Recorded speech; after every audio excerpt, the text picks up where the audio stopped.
All right, I'm gonna break something down for you that I've used for probably the last 5 years to set listing appointments pretty consistently. It's a framework and it has 8 steps. And the order that I ask them in actually matters more than the words that I'm gonna use. But I wanna first give credit where credit's due. One of my favorite mentors, his name was Benjamin Dennehy. He helped me put the whole foundation of this together about 5 years ago. And I've just spent every year since then just developing it like deeper and deeper, really specifically for listing agents. Now, let me tell you why this is so important. I coached an agent one time who actually sounded pretty good on the phone. He had good lines, good words, he sounded pretty good, but he could not convert those calls into listing appointments. And the thing is, it wasn't because of what he said. He was actually losing appointments because he had no structure. He had zero structure in his conversations. He was pitching when he should have been asking questions.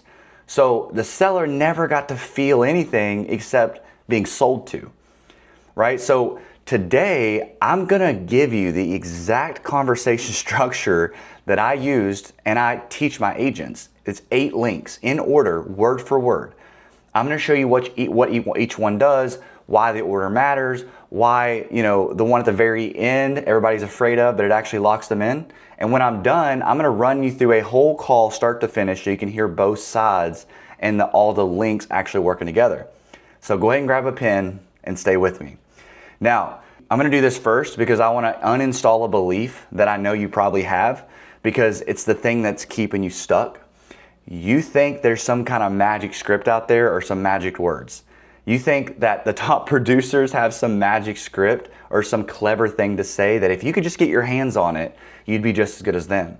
So you start to collect scripts and words and you memorize rebuttals and you get on the phone loaded up with all these perfect scripts and things to say. But then it still doesn't work because here's the truth. It's not what you even say that matters. It's how the person on the other end feels when you say them. Okay, so people do not make decisions from your words. They make decisions from their own emotions, and then they justify those decisions with logic. So if you're hitting them with your reasons and your pitch and your case for why they should sell or why they should use you, you're working against true influence. You're convincing and you're pushing and you're telling, all while they're just sitting back and they're cringing. So the agent that I was telling you about, he had all the right words. He had them in no order though. He had zero structure, like I said. He'd try to pitch here. He'd try to start closing here in the conversation. He'd ask for an appointment before the person had any reason to actually want to meet with him. And a conversation without an order is just a sales pitch wearing a costume. And the seller can feel it. I promise you that. They can feel that. Their walls go up. Their resistance goes up. So we don't memorize scripts. We use a chain that you can walk them through and control the conversation. It's 8 links and each one doing a certain job, each one setting up the next one. And when you run them in order, the seller does the deciding for you. You're just simply holding the door open. Okay, so I put all 8 of these, by the way, in a 1-page cheat sheet for you in the description. It's totally free. It's called the 8-link cheat sheet. So go ahead and grab it, download it, print it, keep it by the phone. And as I'm going through these with you, you can follow along. Okay, so let's go ahead and walk through it. Link number 1 is permission. You do not force your way into a conversation. I want to be very clear. The first thing you do is get permission to even have the conversation. You say their name as a question. You're honest that you're an agent before they have to guess or to ask you. And then you simply ask permission to continue the conversation. It's an example, something very simple. Hey, look, it's just Austin. I hope you don't hate me when I tell you that I'm a realtor. I was just hoping to ask you a really quick question and then I can let you go. Is that okay? That's it. It's that simple. You're not pushing your way in. You're asking for permission. And then when someone gives you permission, 2 things happen. Number 1, they feel in control, right? And number 2, they just made a small commitment to listen and to focus on what you have to say. So just asking for permission instead of bulldozing your way in takes you from getting hung up on to actually having much better conversations. All right, link number 2. Now, this is do they want to sell? Okay, that's the link. Do they want to sell? And here's where you have to fight your instinct. Do not ask them, are you interested in selling? Have you thought about selling? When are you going to put the home on the market? That makes them defensive right off the bat because every other agent's doing that. Instead, push them away. You assume that they don't want to sell, that they would not look at an offer, right? You say something like, look, John, I don't have a buyer right this second, but I am curious. I'm sure even if you received an offer now that made sense financially, I mean, it's probably way too late to even consider that. Am I right? Now watch what that does. A real, true, motivated seller will actually correct you. We can't help it. We correct things that aren't true. They'll say, well, no, actually, we would consider an offer if the price was right. And you never push them once. You let them push back towards you. That's the decision pendulum. That's a whole other training. But the harder you pull someone to sell, the harder they pull away. So when you do this, the motivated sellers lean back on their own. They start to tell you why they need to sell, tell you why they want to sell, okay? Link number 3 is why do they want to sell? Listen, never ever directly just ask why. The word why makes people defensive. It's like you have to justify. We don't like answering why questions, so why would they? Instead, you can use an ABC or something else question. It would go like this. Look, I know some other homeowners that I've been speaking to tell me that they're actually wanting to sell because either they're downsizing or they just want more land, or some tell me they're just trying to get out of Florida altogether. I'm curious, is that kind of the same for you, John, or is it something totally different? Now, they're not defending anything, right? They're going to either agree with one of those options you give them, or they're going to tell you the real reason. And whatever they pick, you go deeper on, you slow down, and you ask 2 to 3 more questions about it. Because the first reason they give you is the logical reason. The real reason, the emotional one, is a couple questions underneath it. Okay, so write this down. This is very important. Questions find truth, truth finds pain, and pain finds motivation. That's the whole point of asking more questions. Okay, you have to find the motivation. Link number 4 is alternatives. This one feels really backwards, okay? So hear me out. You want to bring up all the reasons they might not need to sell, okay? For example, if they tell you they need more room, you say, well, honestly, have you thought about just putting an addition on instead of, having to go through all the pain of selling because it kind of sucks right now? Or you can say, well, John, couldn't you just maybe buy the next home and then just use this one as a rental and, make some reoccurring income? You're speaking against your own interest on purpose, guys. If they go, yeah, that's a good idea. We haven't thought about that. Maybe we will do that. They were never that motivated. And you just saved yourself weeks of chasing a ghost. Okay? But if they go, no, we can't do that because of X, Y, Z. Now they're telling you the real reason they have to move. Right? You just found the deepest motivation of the whole call. Okay? Either answer is a gift, right? So choose. All right, halfway done. You've gotten to the conversation. You know that there's real pain. Now you have to find out a timeline. So link number 5 is when do they want to sell? It's the same rule as before, okay? You push away. You do not ask how quickly they need to move. That sounds needy and it puts pressure on them. Instead, you assume that they can't move anytime soon. You would say, well, John, even if an offer came in tomorrow, you probably couldn't move right away. You would still probably need maybe 3 to 4 months before you can, find your next place and all that. Now, they will usually correct you and tell you the real timeline. No, Austin, we can do it right now. We already have the next place, blah, blah, blah, blah, right? Okay, link number 6, are they committed? This is where so many agents blow it. They'll ask, do you already have an agent in mind? Do you have someone that you're working with? And of course, the seller always says, yeah, we have an agent. We know some people. Everybody knows a handful of agents. It's crazy how many of us are actually out there, right? So do not ask if they have an agent or know an agent. You want them to correct you. Remember, you're going to say, well, look, I'm sure when that time comes, John, you already have a rock star agent that you're 100% committed to that you have to use. Am I right? And now the ones who aren't fully committed, which is most of them, will tell you, no, we haven't really made a decision or committed to anybody. Now you just opened the door for you to be considered as an option. Okay? Link number 7, is, are they willing to invite you? Are they willing to invite you over? Not, can I come over? I'm going to be in the neighborhood. Are they willing to invite you? Because when it's their idea, they don't argue with it. And you don't just ask straight out, you future pace it. Because when you future pace it, you bypass the part of the brain that throws up resistance. You would say something like this: John, let's pretend that we got together one day and after you saw what I do for sellers like yourself, you genuinely believe that I could get your home sold, but more importantly, you felt like I could actually get you the money that you needed to be able to buy the next home. John, if that was the case, is there any reason you wouldn't want to at least take a look at it? You notice that no-oriented question at the end? Is there any reason that you wouldn't take a look at it? No feels safe to people. No lowers their guard. You're letting them say no to the objection instead of saying yes to a commitment. All right, last one, link number 8. Now, this one, 99% of agents are gonna be scared to do, but trust me, okay? Link 8 is give them a chance to bail. You give them a chance to back out right after they say they would meet with you. Okay, you say, hey, look, real quick, before I put this on my calendar, I don't think this is gonna happen, but John, you're not gonna get off the phone and think to yourself, oh my goodness, what did I just agree to? And then cancel on me last minute, right?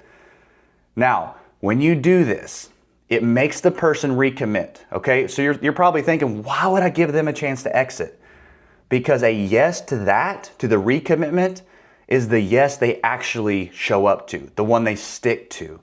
When they tell you, no, I won't cancel, they don't want to break their word, especially when they tell you for a second time.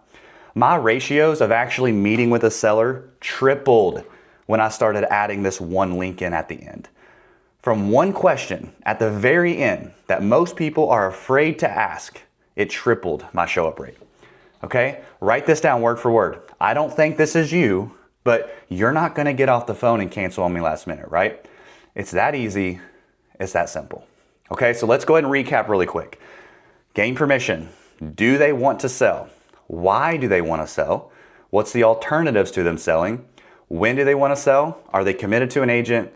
Are they willing to invite you over and give them a chance to bail? Okay, now let me tell you why that you cannot just cherry pick your favorite links and skip the rest. These links take you through 4 different stages. Okay, your first stage is to disarm them. Okay, then you find motivation. That's stage number 2.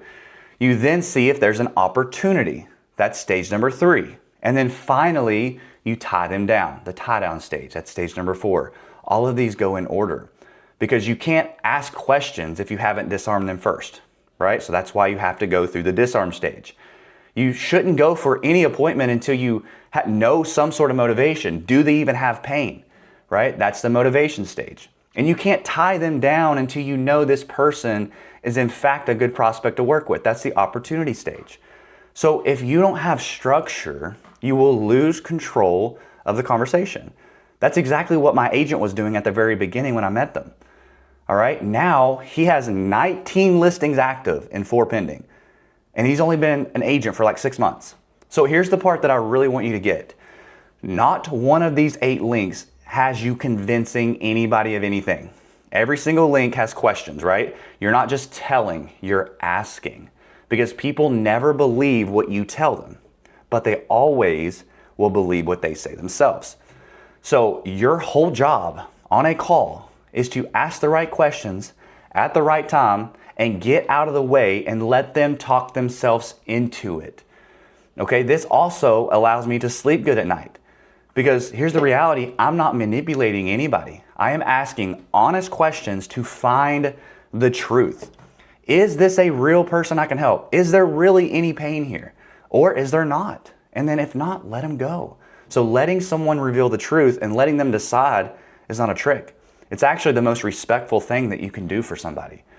So when you can get past the lies and the smoke screens, you can actually serve them the right way.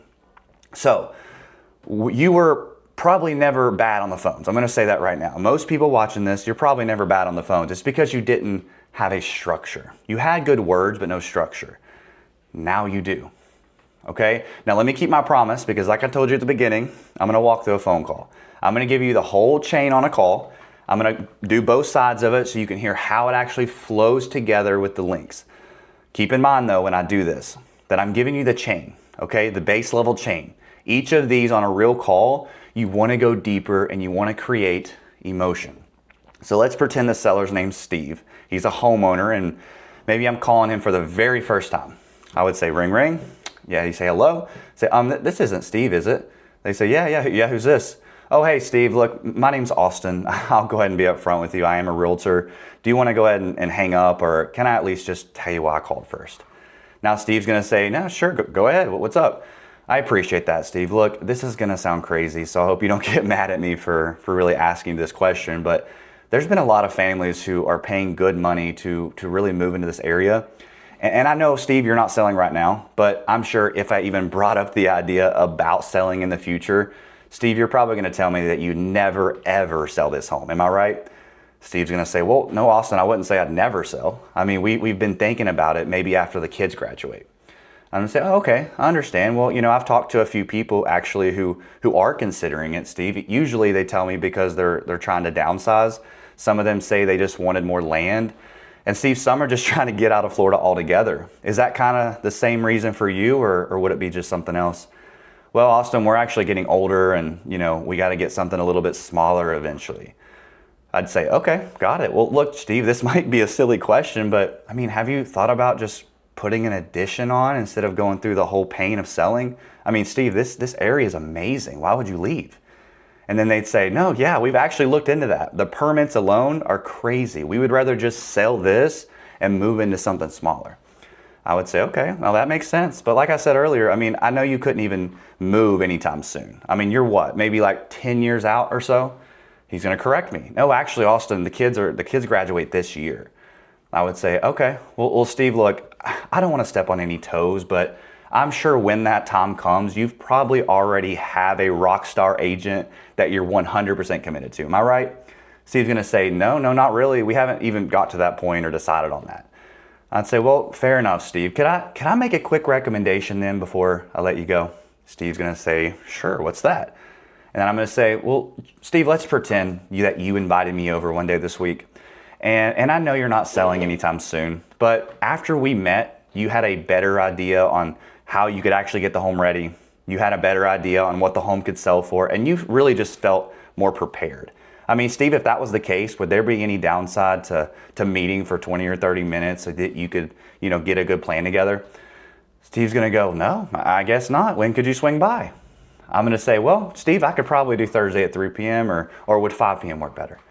Well, 3 p.m. works good. And I'd say, okay, perfect. And Steve, look, really quick before I do put this on my calendar, and I don't think this is going to be the case or this is you, but you're not going to get off the phone with me and think, oh my goodness, what did I just agree to? And then have to cancel on me last minute, right? Steve's going to probably laugh and go, no, we'll definitely be here. We'll honor the commitment. Guys, that's it. Aside from getting his email and making sure to go deeper on some of those questions, that is how simple it goes, and I've done this thousands of times. You don't even need a script. And who did all the deciding? Steve did. I never pitched him once. I asked the right questions and at the right time, and I got out of the way. That's it. So here's what I want you to take from this. All right? Number one, it's not what you say that matters. It's how the person feels. Okay? So stop trying to freestyle everything. That is why you lose control. Number two, stop trying to convince them. Do the opposite. Don't pull them towards you. Push them away. Number three, never skip link 8. I'm not kidding. Give them a chance to actually bail, because the decision they're recommitting to out loud is actually the one they really try to stick to. Okay? Now this whole conversation only works because of the one idea that sounds crazy the first time you hear it. You cannot convince anyone to do anything, especially list with you, no matter how good your questions are. So what I want you to do is go watch this next video right here. It's where I break down exactly why that's true and what to do instead. All right? That's all I have for you guys. God bless, and I will see you in the next one.